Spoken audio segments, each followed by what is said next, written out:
Early in the pandemic, when we all started to see these profound racial disparities, a lot of people in my line of work assumed that where they would be coming from is that people of color would be more susceptible to COVID deaths because of things like comorbidities.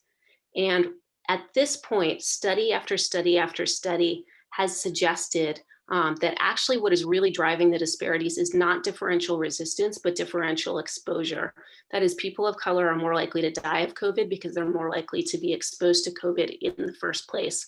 And I think that the most important single factor in that exposure is workplaces, both for workers themselves and for their family members who live with and interact with them.